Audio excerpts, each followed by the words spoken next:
and the U.S. in the Korean Peninsula. So, our ongoing quest remains. There are a number of bilateral and multilateral dialogues among regional and global leaders, and more so in recent years. And we just saw the 15th regional initiative of Shanghai Shangri-La Dialogue. Despite the growing interest and recognition of importance with increasing number of participants over the years, how effectively will it play out in closing the apparent gaps in the perceptions and understanding of the intentions among the members? And at the same time, and ultimately, what would be the prospect of a U.S. global leadership in the 21st century in the face of the rising power in Asia? So we will be looking into those issues today, and we are pleased to have three distinguished speakers here with us who will lead the discussions. General Walter Sharp, who commanded U.S. Command, ROK U.S. Combined Command, Combined Forces Command, and U.S. Forces Korea. Honorable Thomas Countryman, Assistant Secretary, International Security and Non-Proliferation, and Honorable Randy Schreiber from Armitage International. The format of our the proceeding is not a panel, so each speaker will lead his own session on his topic, including the Q&A sessions, exchanges with the discussant and with the audience. So altogether there are 3 sessions today. And we have our discussant, all ICAS fellows, and who are the experts in their respective professional field, and we always appreciate their insightful discussions, which help us further understand the issues throughout the sessions. Tong Kim, Joseph Bosco is not here. Tong Kim, far to my left there, Washington correspondent and columnist, Korea Times. Dave Maxwell, Associate Director, Center for Security Studies at Georgetown University. Larry Nitsch, Senior Associate, CSIS. And the other 2, they're on the way, I guess. On the way. Yeah, they're all probably stuck in the traffic. So now I'll pass this microphone to our moderator, Sang-Ju, and thank you for joining us today, and hope you enjoy the program. Thank you for that. Okay, now it is my David, Janice, come over here. Because the way we do is we do bench. So since you're such a distinguished speaker, we had one of our bench give you a big hit. So she will introduce you. Okay. Wait. Okay. Good afternoon, everyone. I'd like to first thank Dr. Kim for this opportunity to introduce General Walter Sharp this afternoon. General Walter Sharp finished his career as a 4-star general, and he was a West Point graduate and also earned a Master of Science degree in Operations Research and System Analysis from Rensselaer Polytechnic Institute.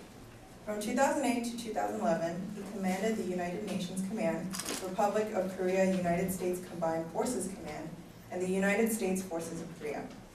Command positions earlier in his career include Squadron Commander at Fort Hood, Texas, Regimental Commander at Fort Polk, Louisiana, Assistant Division Commander in South Korea, and Division Commander at Fort Stewart, Georgia, just to name a few.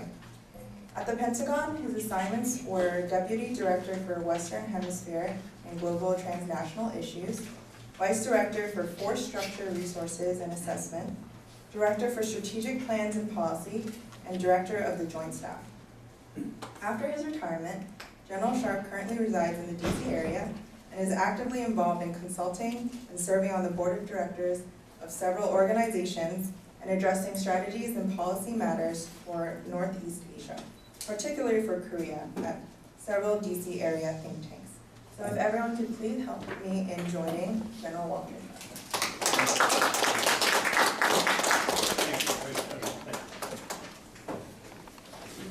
First, Dr. Kim, I really do appreciate the opportunity to speak here today. I know you've been after me for a couple of years to come and do this, and this time it lined up perfectly. So it wasn't that I was looking for an excuse not to come before, but it just didn't work out. But I think now is a great opportunity. I really do appreciate the opportunity to be able to do this.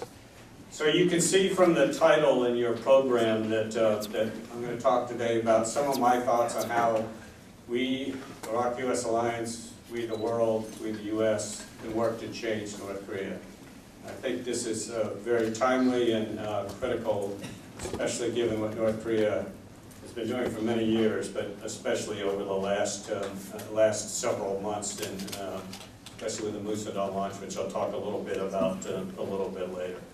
But before I get into that, how things have changed, I always think, and this audience may not need it, probably doesn't need it, but I always think it's always good to take a minute or two to kind of review where North Korea has been over the last 5 or 10 years or so. And again, I'll only take a minute or two, then I'll get into the real substance of what I think we need to do in order to be able to change North Korea. Everyone in here, I think, is completely aware that North Korea is isolated. Its people are malnourished, a starving population, total control of the people by the regime, no human rights, over 200,000 in labor camp. So that's a North Korean population that's totally controlled with no human rights. But if you also look at the population, I think really since the late 90s, since the famine in the 90s, the North Korean population has really been able to, and had to, kind of survive on their own because of the lack of assistance, the lack of being able to push food down from the government. And it really has become a market economy. It's driven by the black market in North Korea. And the fact that North Korean people, the common people, have been able to survive, maybe just basically, but they've been able to survive, shows how strong they are, I think.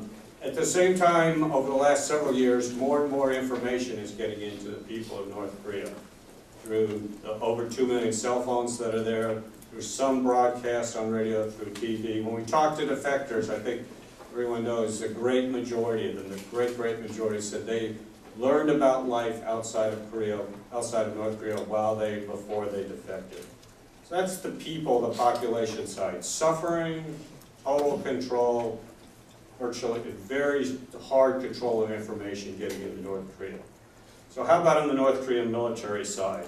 4th largest military in the world, the largest artillery force in the world, many of the artillery pieces that can rain Seoul without moving, 40% of the North Korean military located very near the DMZ, a very dangerous special ops capability.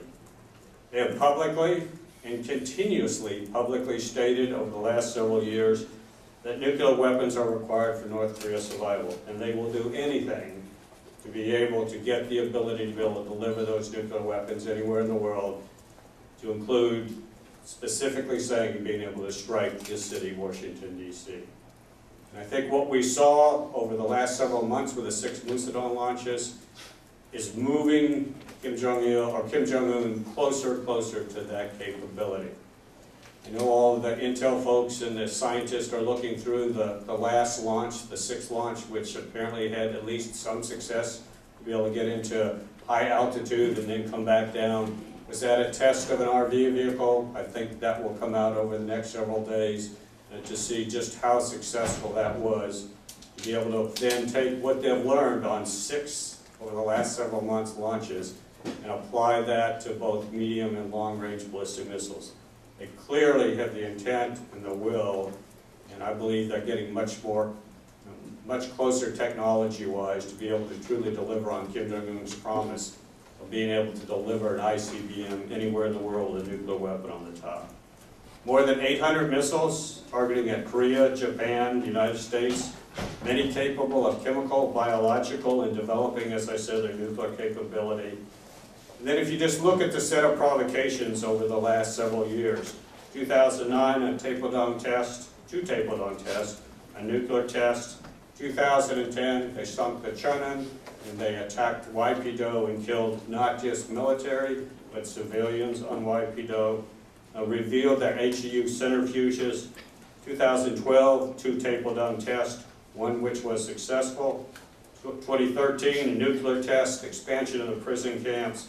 They, at that time, once again abrogated the armistice, clearly pointed again to pursuit for nuclear weapons.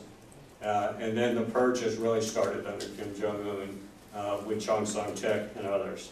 2014, the UN General Assembly passes the Human Rights Resolution. North Korea responds with threats of nuclear test and attack. North Korea, that's the year also North Korea did a cyber attack on Sony and has since then continued to develop their cyber capability. 2014, a new submarine being produced to be able to launch ballistic missiles, a very strong winter training cycle, new anti-ship missiles, continued purges at the top, planting of landmines last August, which hurt 2 South Korean soldiers, exchange of artillery fire on the DMZ, and then the restarting of the loudspeaker operations from both sides. 2016, it's only June, but it's been a busy year with nuclear tests, satellite launches, 6 Musadong launches, submarine-based launched missiles, the Workers' Party Convention, where again reaffirming their nuclear program. And then I think, again, the meeting that held in Beijing just last week or the week before, where once again the North Korean representative clearly pointed out that nuclear weapons are a key part to North Koreans' defense and are not a bargaining chip. So I end that with kind of, that's where we sit right now, I think in a very dangerous position and becoming more and more dangerous over time. Because I believe that as they continue to increase their capability in North Korea, but information starting to get into North Korea, that North Korea will, as they've done many times in the past, try to strike out and coalesce their people that way. Of course, the real difference this time is South Korea and the United States, the ROK-US alliance, another kinetic attack in South Korea like back in 2010. I'm very confident that the response going into North Korea is going to be very swift, very strong, appropriate, but it will be a very strong message going back in to defend South Korea. And then we got to work through escalation control, and we control this from escalating very quickly. So that's kind of the sense. I'm trying to portray a sense of urgency because, again, I think that we need to work together as nations in order to be able to try to change North Korea before we get to the point where we are in all-out conflict. So how are we going to do this? I believe that basically twofold policy of how to change North Korea. The first is continued economic and diplomatic pressure to try to convince the regime to change. I believe that's necessary, but not sufficient. I do not believe any amount of external pressure is going to force Kim Jong-un to change. So secondly then, what do we need to do? We need to figure out how to be able to move forward to cause the regime to change through internal pressure. And I think a combination of internal pressure and external pressure are our best hope in order to be able to force the regime to change and to focus more on the people of North Korea and to abandon its efforts for nuclear weapons. So how are we able to do that? Well, being a military guy, we go along a thing called DIME, diplomatic, informational, military, and economic elements of power. And so I'm going to go through each one of those and talk about what I think we are doing, we need to continue to do, and then some new ideas on how to be able to, again, ratchet the pressure up, both externally and internally, to be able to help push Kim Jong-un and the regime to change tracks and to move off of their nuclear desires. So first, from a diplomatic and an economic perspective. Continue the diplomatic pressure on North Korea to change, work with all nations, with all entities to be able to do that. Try to move forward with one voice about how the world is saying North Korea and the regime has to change. Continue the UN sanctions. I think they are necessary. I think they have hurt North Korea in the sense they have slowed some of the nuclear development along, but I am also convinced that the sanctions are not sufficient to cause a change in North Korea. Continue to strengthen the ROK-US alliance. And this is across all elements of power, not just military. It's diplomatic, continue to strengthen that. The relationship between Washington and Seoul right now is very, very strong and needs to continue into the future. Same thing on the economic side. I do think that we ought to work very hard to establish closer relationships, closer working together trilaterally between the United States, the Republic of Korea, and Japan. I'll speak of that from a military perspective. If we look at ballistic missile launches that are coming out of North Korea, the ability to be able to share intelligence, to share information, and to be prepared to help protect ourselves against those missiles, I think that that is critical. But I think it goes beyond that. I think diplomatically working together and economically working together, that trilat is very, very important to try to pressure things in North Korea. I think that we need to continue to push China to force change in North Korea. I personally think the jury is still a little bit out about how much China is really enforcing the sanctions. In one case, I see, they agreed to the last resolution, which was, I think, significant. But if you look at trade that's going across the North Korean border, I think it's too early to tell yet whether they really are enforcing the sanctions. I worry a little bit about some of the diplomatic dialogue that's been going on lately between North Korea and China. The purpose of that from a Chinese perspective, if they're pushing North Korea to change nuclear-wise, that's a good thing, but I think we need to be able to see how China moves in the future. I also think, though, that from a U.S., ROC, Japanese, but let me just address U.S. and ROC perspective, push China, try to get China to continue to really push hard to get North Korea to change. But I don't think that should be the cornerstone of our strategy. I don't think our strategy should rely 100% on China saying, okay, we're going to force North Korea to change. China may choose not to do that. And I don't think that we want to be in the boat of handing our security, our stability, our defense, to be able to hand that into the hands of China. I think we need to be able to have a strategy, push China, use what China's willing to do, but it can't be the whole strategy. I do think we ought to continue to strengthen the sanctions. There's more sanctions that are out there economically that can be done, and I think that those ought to be increased. I think we are very close to a position where we ought to consider having a debate within the United Nations whether they ought to pass a resolution under Chapter 7, Article 42, which allows all necessary means to enforce the sanctions. At what point of North Korea's launching and advancing of technology of nuclear weapons do we reach the point where we say, countries, you now have the right in order to be able to take those missiles out either right before they launch, when it's clear they're about to launch, or while they're immediately after launch. I think we are getting to the point that we cannot chance the success of a missile, what's on the head of that missile, and I think the UN sanctions have been violated by North Korea for many, many years. They obviously don't care what the UN passes. And when are we going to get to the point where we're saying we have to militarily enforce it? I think we're getting closer to that point. I think that we ought to have some strong dialogue between the Republic of Korea, United States, China, and Japan on what does the end state of this look like? What does a reunified peninsula really look like? Because I believe that if we could get together and talk about that, it would become very clear to China and to others that a reunified peninsula enhances their vital national interests. We obviously need to talk about U.S. forces, where are they going to be, but it goes much beyond that. It's how are you going to control refugees, how are you going to deal with refugees, what is the border going to look like between the new reunified peninsula and China, who's going to control that type of thing.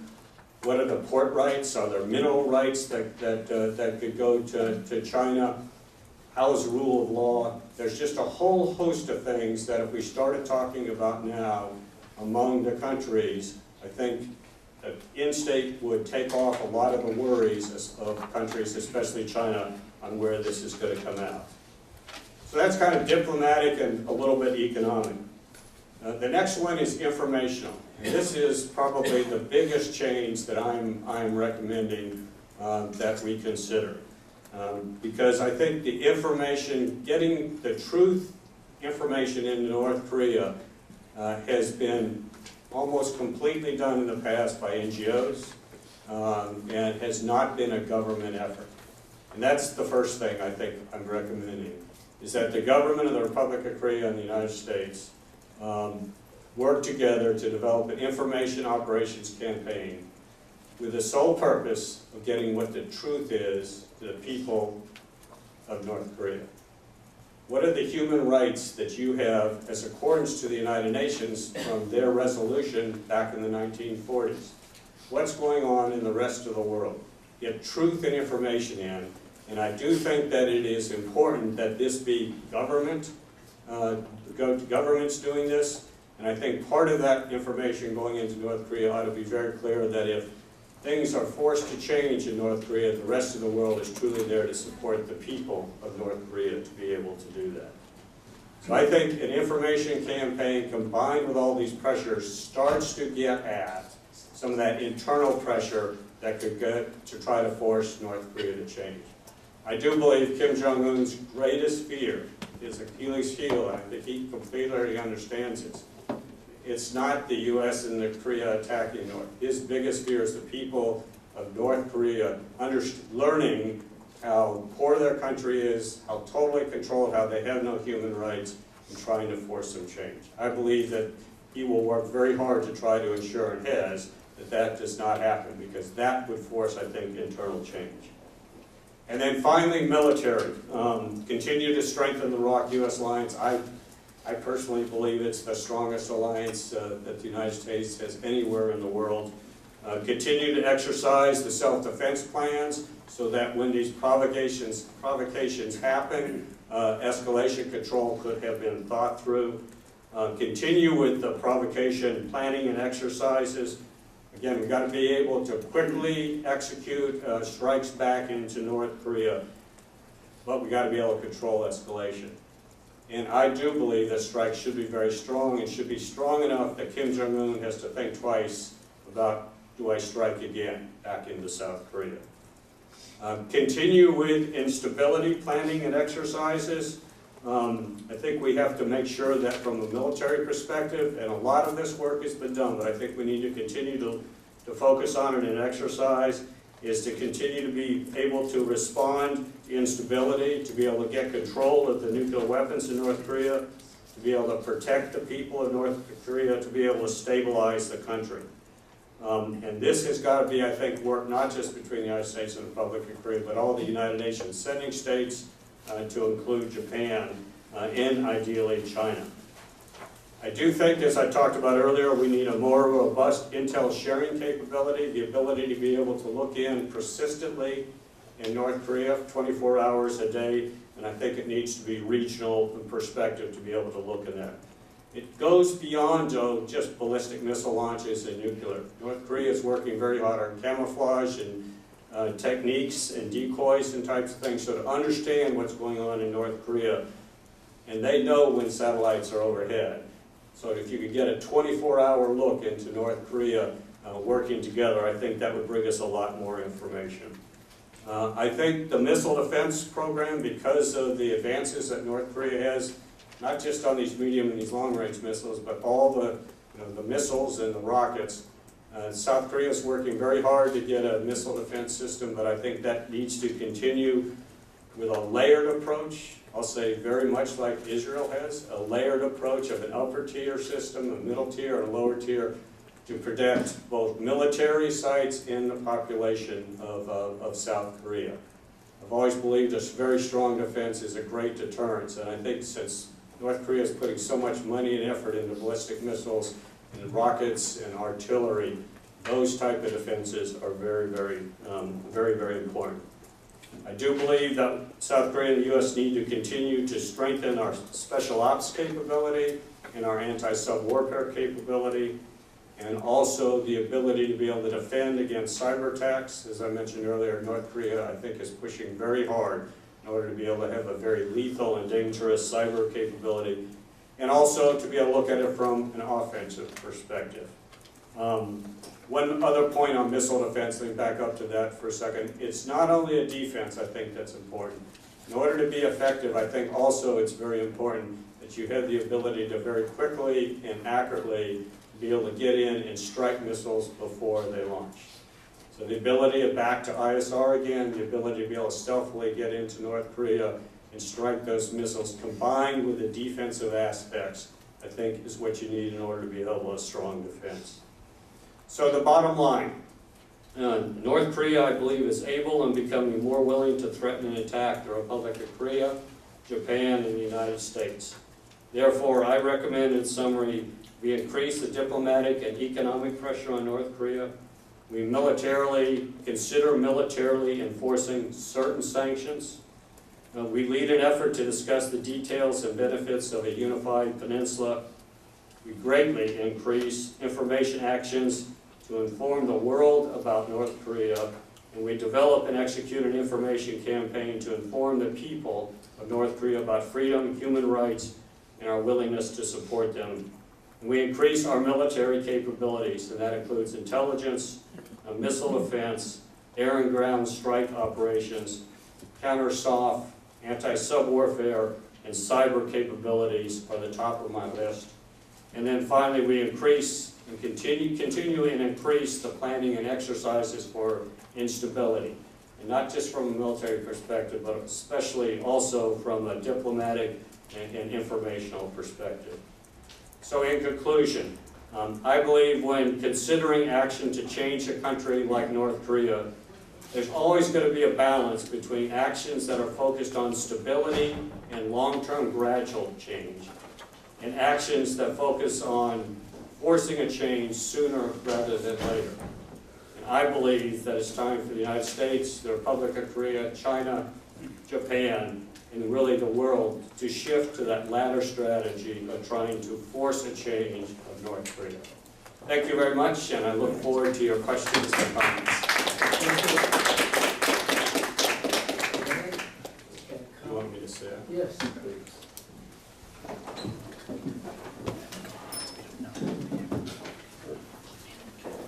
It's fair game. The floor is open. People open the floor. Larry?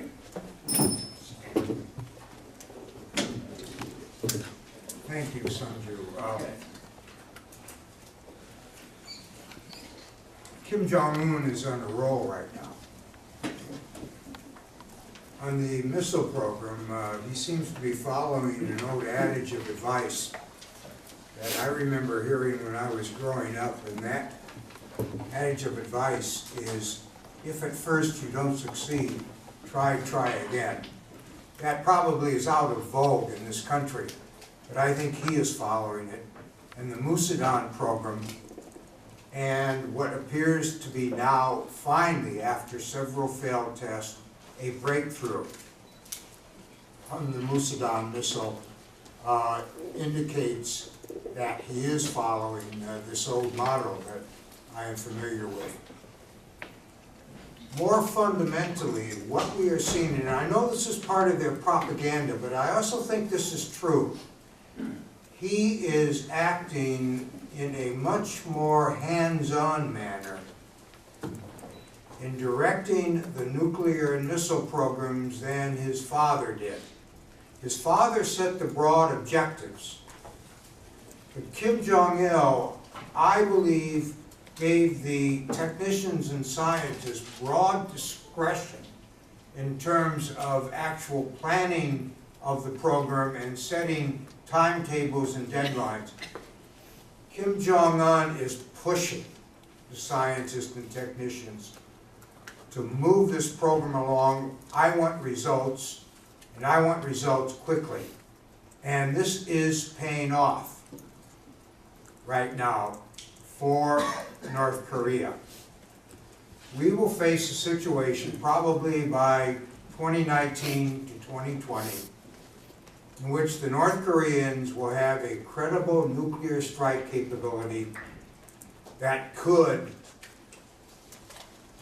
launch nuclear weapons against every major U.S. infrastructure, military infrastructure in the Pacific. All of our bases in Japan proper and South Korea, Okinawa, Guam, and even Hawaii and the U.S. Pacific Command by, again, 2019 or 2020.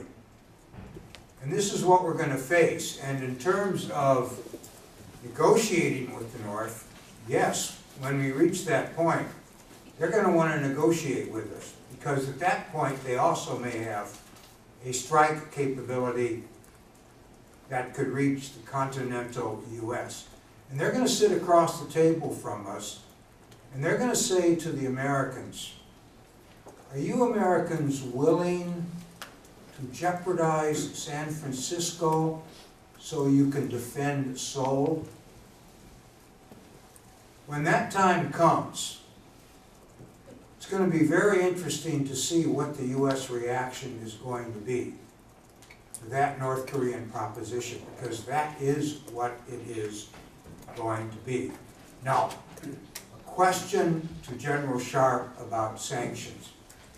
We had an interesting session at the Korea Economic Institute yesterday. Peter was there, about the effectiveness of sanctions, and the speaker, Dr. Pexon, in his paper, basically said sanctions have not worked in changing North Korea and certainly dissuading or deterring them from moving ahead with their nuclear and missile programs.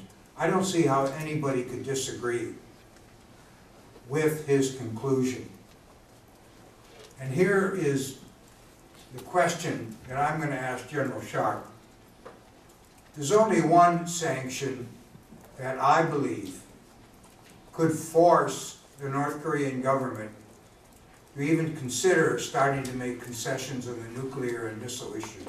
And that would be an international, through the UN Security Council, a resolution calling on all UN member states to cut off immediately any oil shipments to North Korea. That would, according to many experts, create within 3 to 4 months an acute energy crisis affecting both the North Korean elite and the North Korean military. After 10 years, the Bush and Obama administrations have chosen not to offer a resolution calling for that kind of sanction against North Korea. Now, this is my question to you, General Sharp. You had some knowledge while you were U.S. commander in Korea of these kinds of deliberations. Can you give us some insight as to the reluctance, the unwillingness on the part of the Bush administration, and now even more the Obama administration, to put this kind of proposal on the table in the Security Council for an immediate cut off of oil to North Korea? I really can't give you much background into those inner discussions within the U.S., but I can say that I agree with you and folks that you're citing there that that would greatly hurt North Korea, the regime and the military. I mean, they still count on, I think, gas and oil coming through from China for their military training and, you know, be able to, with what they do have for some basic electricity and you know, other types of energy types of things. So I do agree that that would greatly hurt them. As far as the reluctance of the U.S., I don't know, but I do believe that as we get, I believe that, as I said before, it is time for sanctions that really hurt. And in order for that, you know how the United Nations Security Council works, in order for that to happen, China's got to be on board because of their veto power type of thing. So I go back to what I said earlier. I think it is very important that we talk to China, not only from the perspective of what North Korea is doing, how dangerous it's becoming, not just for South Korea, but for them. Also, I mean, you talk about a potential for a nuclear accident and other things that could affect China. But I think it also is important to talk to China to show them that a changed peninsula, an open peninsula that has truly changed, increases, as I said in my talk, the vital national interest of China. And I think we got to work China along both lines of these to be able to do that. I do not believe that, but I think what you're trying to get at is should the U.S. push forward with these, knowing that China may veto it, but at least get the debate going. I have a paper in the ICAS website about this, and basically I argue that the U.S. could frame a proposal and deal with China in a way that could create some actual incentives for China to go along with this, and certainly create a real debate within the Chinese government, and even a broader debate in China about this kind of proposal. And at this point, after 10 years of going through this frankly at this point, pretense in the UN Security Council, round up the usual sanctions. Remember Casablanca and Inspector Renault's famous line from that movie. I think it's time to really confront China with this. And again, there are some ways we could create a real debate within China in the way that we would present this to China. So I think it really needs to be on the table in the White House right now in terms of the next round that we go through in the Security Council. Thank you. Dave? Yes, thank you, Dr. Kim. And I think it's fitting that we're here today with the former commander of U.S. forces in Korea, former commander of combined forces in Korea on the, it's June 24th, 67 years ago, tomorrow morning, the North attacked. So I think it's worth remembering that as we have the former commander here. So I have great remarks, and I have just 2 questions I'd like to ask you, and your choice on which you want to answer. I'm a great believer in I.O., as you are. As I've said to this forum before, I like to think about WMD, words, mind, and deed. The right words, focused on, based on understanding the mind, the target audience, and backed up with actions. And so I'd be curious if you'd have any specifics on I.O., specific actions that we might take to support an information campaign, if you might want to flesh that out. The other question I have for you, sir, is on military enforcement of certain sanctions you mentioned. If you could comment on any specifics for military action, PSI type interdiction at sea, anything like that, because personally I don't think we're doing enough to interdict their proliferation and their illicit activities around the world. So I'd be interested in I.O. or military enforcement. Comment further. Great, thank you. I think just a couple of points on the information operations type of thing, and talked about it a little bit in my remarks, but the first thing again is I think that it's, in order for an information campaign to be successful, it has to be government owned. It can't be delegated to or third-partied out to NGOs. What the NGOs have been doing, I think, is great, trying to get information, and I'm not saying that should stop. I definitely don't think that should stop. But I think what we need to do is, as governments, to be able to look, to be able to say, number one, our goal as governments is to be able to try to inform the people of North Korea of what their human rights are, how they're being violated, of what their government is doing, what the rest of the world is like. It's not to go in with anything false, absolutely nothing false, I think, that needs to be pushed into North Korea, but it's trying to get the truth in. I think there are several ways to do that. I think through loudspeakers can get a little bit, radio broadcasts can get a little bit further, TVs can get in, cell phones can get information across. I think that there's very smart people, technology-wise, cyber-wise, in order to be getting that. And I keep going back to listening to defectors and reading what defectors have said when it comes out. And the great majority have said, yes, we've listened to things outside of North Korea. And it affected our decision to try to get out of it. And I think, you know, if you put on top of that, governments, I think this is critically important. And I don't know exactly how to do this, but the message has to go not about truth and freedom and all that, but that the rest of the world, South Korea, the US, and Japan and others, are willing to help the people of North Korea if change comes about. Because they can't feel like, okay, we're going to start something and push for change, we're going to be abandoned by the rest of the world. And I think that has to be true, otherwise I don't think anything will move. The second thing is on military actions. I agree with you completely that, you know, right now, and I'm not an expert on exact language, all the sanctions, maybe Peter can help, but from the last resolution, you know, North Korean ships have to be, you know, looked at before they go into ports around the world and all of that. But I do think a more aggressive, the ability to be able to say, okay, if there's any suspect of anything that goes against, violates a UN resolution, these ships can be stopped at sea. PSI, as you mentioned, I think Proliferation Security Initiative, but others to be able to do that. I think that as far as military actions go, I think I don't need to add much more from what I said in the speech.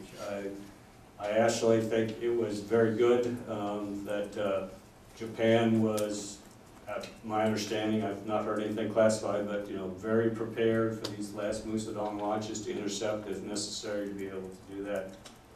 I think that we're to the point now where, as I said in my talk, we really need to have some hard discussions about, it's not intercept if we think it's going to hit us, it's intercept, period. The inbound technology gain that each one of these launches is giving North Korea is getting us closer to the day when 2019 or 2020 or earlier even, that North Korea has this capability. And when do we reach the point where we're saying we're now going to enforce the resolutions that the UN has voted for and put in place? So I think along those lines are some of the critical ones. I guess the last one is that I'm worried about, if we can figure out a way, is this growing cyber capability in North Korea. I think they have demonstrated the capability, not only in Sony attacks, but in some other denial of operations attacks. And are there ways to be able to slow that down, to stop that capability? I think is going to become more and more important in the future. Thank you. Tom? Thank you, Sanju. It was a very impressive and comprehensive presentation of all the things that relates to the security and peace of the Korean Peninsula and what to be done about North Korea. And the general did not only cover military aspects, but also political, economic, and diplomatic aspects of the issue as well, so comprehensively. I can't think of anything that he left out of his presentation that we could be talking about.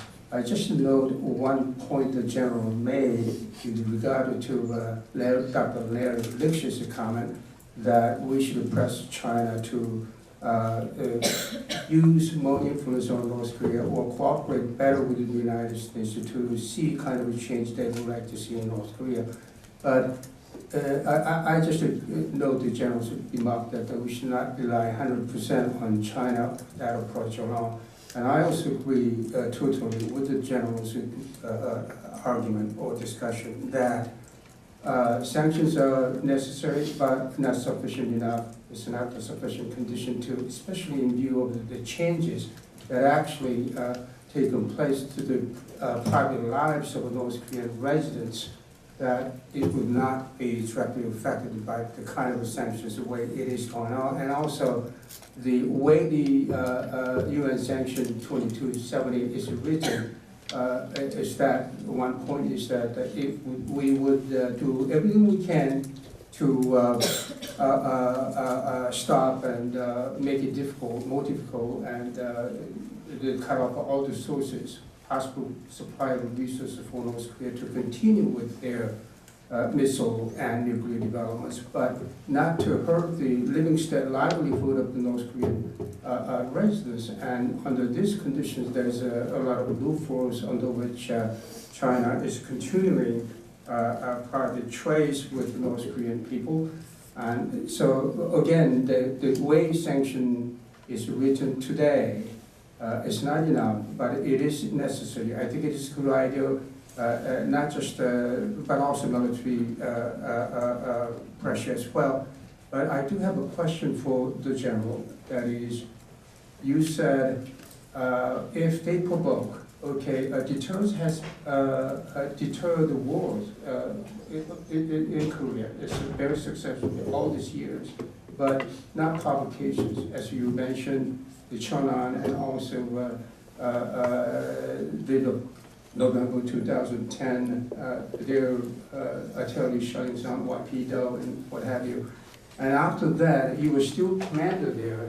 Then you and your counterpart, the South Korean JCS chairman, and you worked it out, rewriting the rule of engagement as well as how we're going to respond to North Korean provocation should they do that again. And even then, the possibility of escalation from strong retaliation was an issue or problem. And you mentioned that a couple of times today in your presentations as well.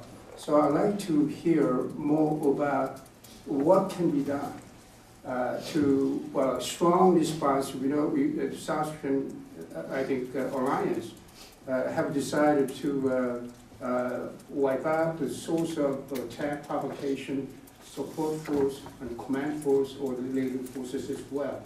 And to me, that is automatically trigger to escalation. How we're going to, where we're going to stop, and how we're going to carry that measures or control of escalation. Where I know it was, and I understand you were giving a talk in Korean, and I was in the audience. You came to Korea University where I was teaching, and one argument you had was, what if this escalation leaded to major war? And your conclusion then, or your judgment, and I suspected that would be judgment of the U.S. military leadership because you were the commander out there. The assessment was that Kim Jong-il would not risk a major war unless, and this is the U.S. condition, unless he thought there's no other way for him to survive internally or externally, and when he's convinced that he is, his days are numbered, then he might attack. But until that point, you then said it will not be the automatic trigger of a major war, therefore escalation can be still under control. Is that view still holds? And another thing is about the fascinating idea of information program, and from 60s and until the end of 70s, I was in until the whole let's see, whole decade of the 1960s.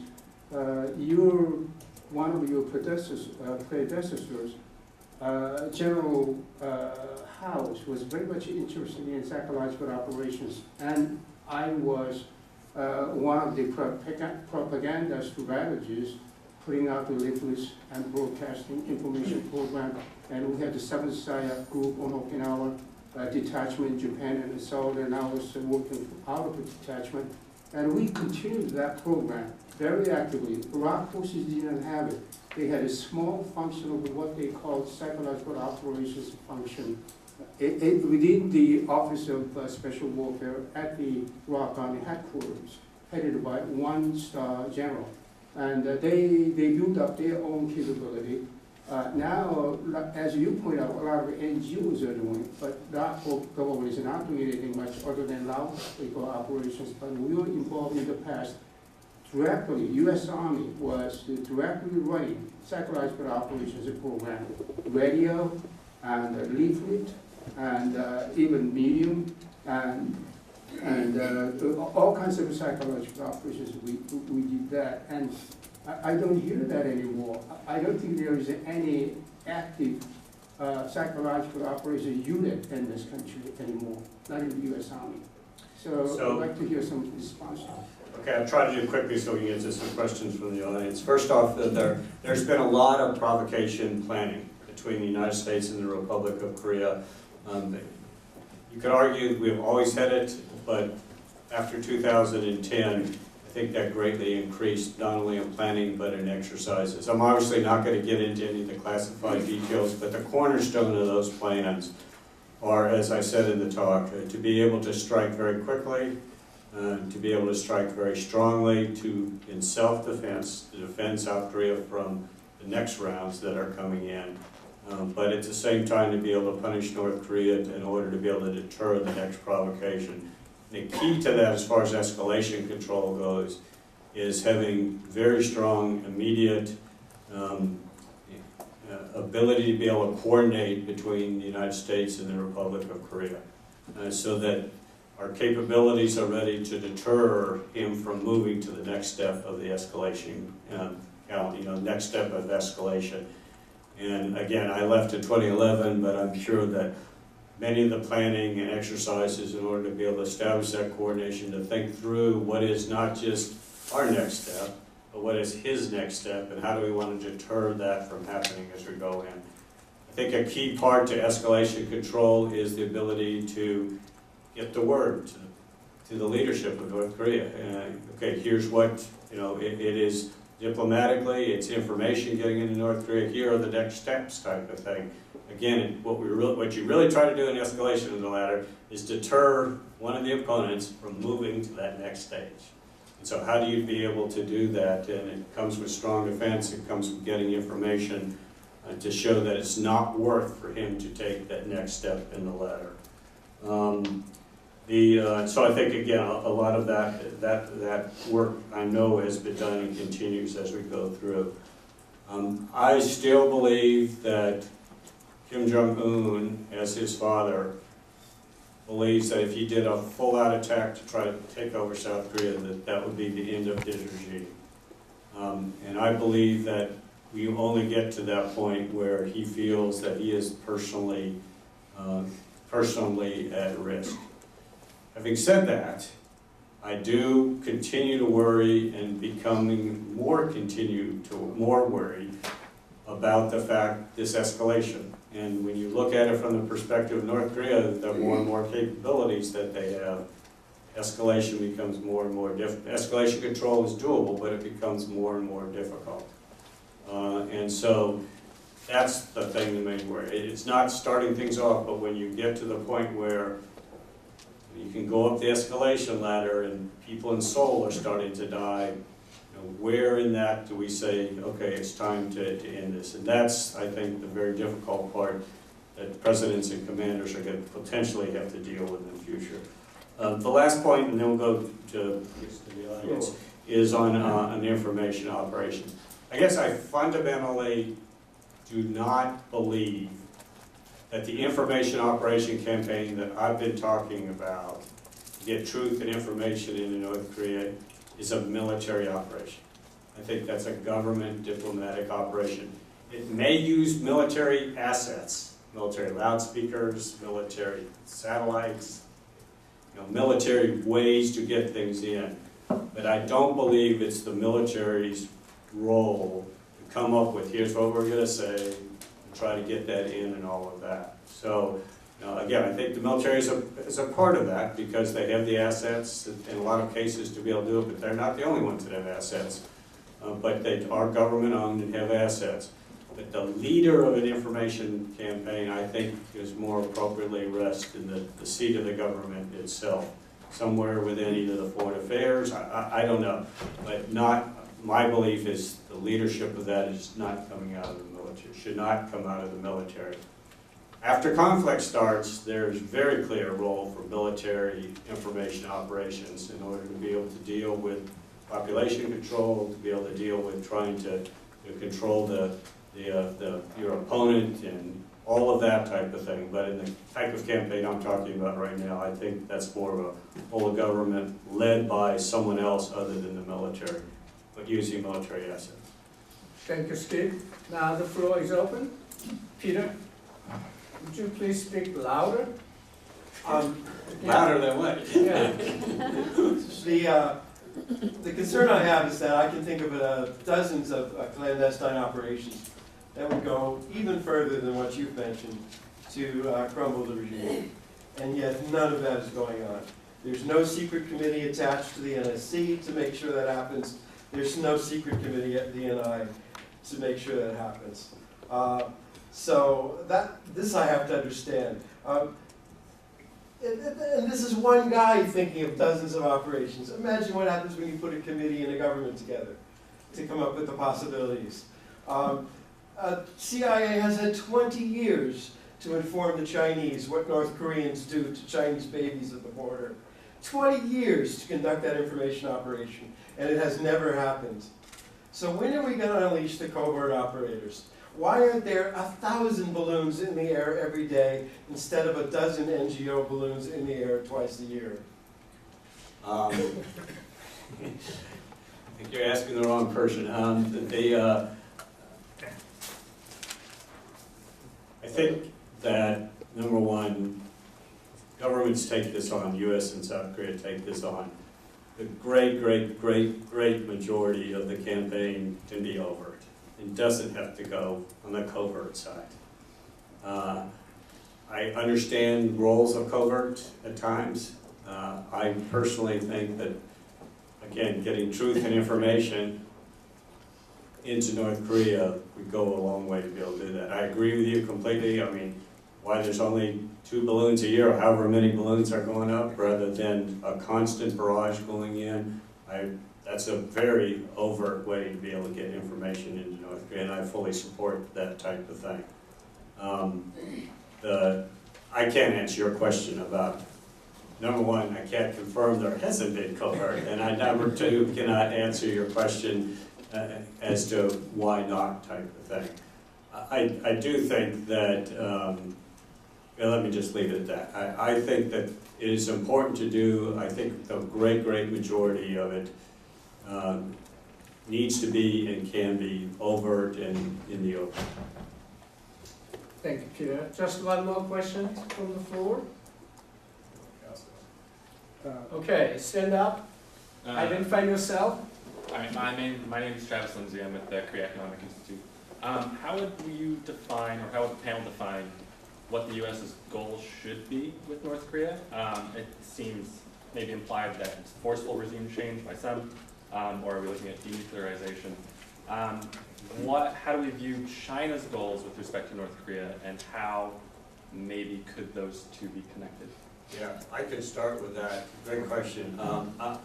First off, I think the U.S., the Republic of Korea, the world's goal for North Korea needs to line up in a couple different frames.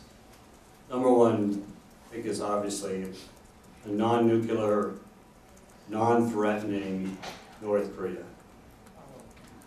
Number two, a country that believes in and demonstrates and executes, gives their people the human rights that all people deserve.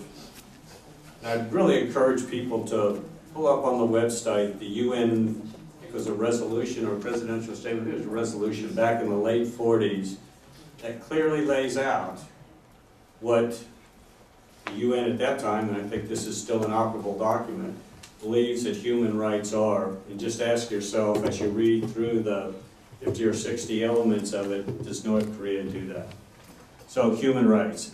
And then I think the last goal is to be able to have a North Korea that opens up economically in order to be able to do free trade and all of that, abides by international norms and laws around the world.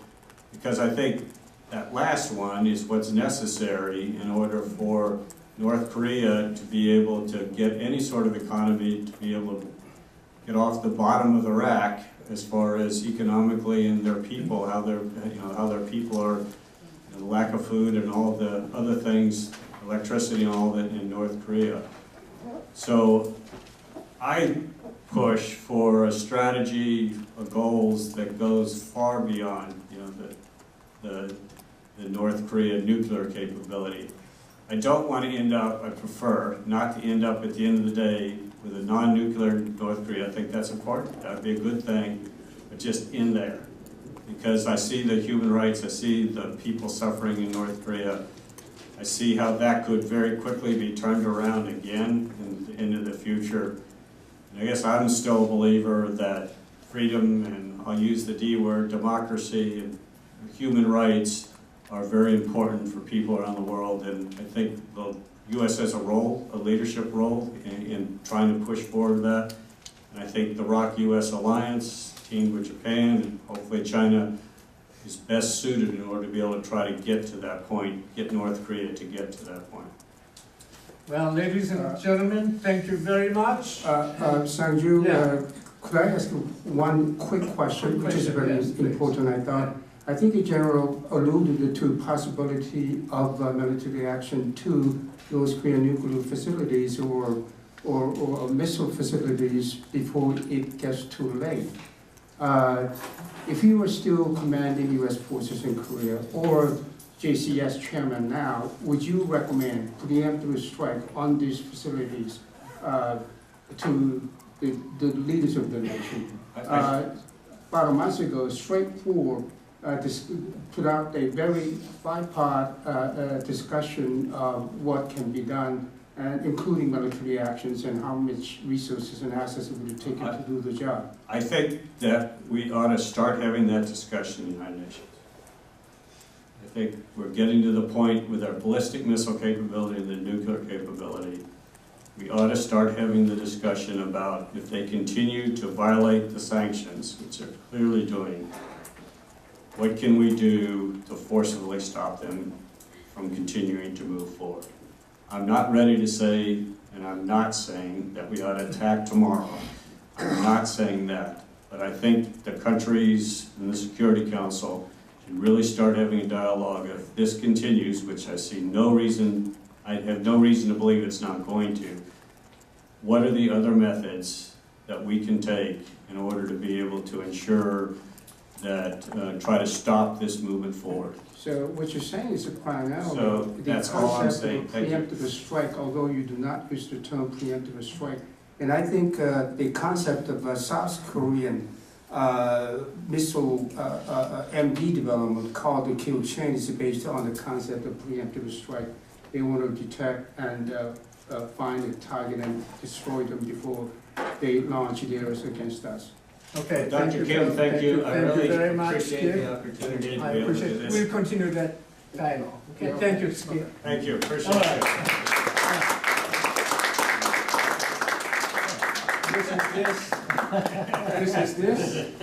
This is for you. Looks good. Then this is from Philadelphia. Thank you. Okay, small token. So carry this with you next time when you appear. And use a hat. This is small token of. Thank you. I'll make one last comment, Yeah, and thank you. unfortunately I do have to run Yeah. here. So I don't want to lose the sight. I think Okay. mentioned at the end here that tomorrow morning, is the anniversary of the starting of the Korean War. And I think it's always appropriate, but especially on days like this, to remember the sacrifices of the United States, the Republic of Korea, and 21 other nations that sent people there to fight in the Korean War, that truly saved the country. I think that's important. Remember the veterans, remember those who sacrificed. But I also think that it's very important that we also kind of reflect on what South Korea has been able to develop because of that sacrifice of those veterans, because of willingness to fight a war like that to stop the movement of communism. If you take a look at how far South Korea has been able to progress, and it's not just economically, it's not just the LGs and the miners and all of that, but for freedom, South Korea has gone from a country that is that had to receive a lot of aid to a country that's now a donor country around the world. They are in many UN peacekeeping operations around the world. They are engaging diplomatically, economically around the world. Hugely economically successful also, but it goes beyond that. They're great people that when you really take a look at, was this war worth it? I think that answer is clearly yes, if you look at South Korea today. So I just encourage people to, again, remember the veterans, remember the sacrifices, remember people that are sacrificing around the world today for freedoms just like that. But also remember that South Korea took that and what they have developed into, I think, is really very, very special. So again, thank you for that opportunity.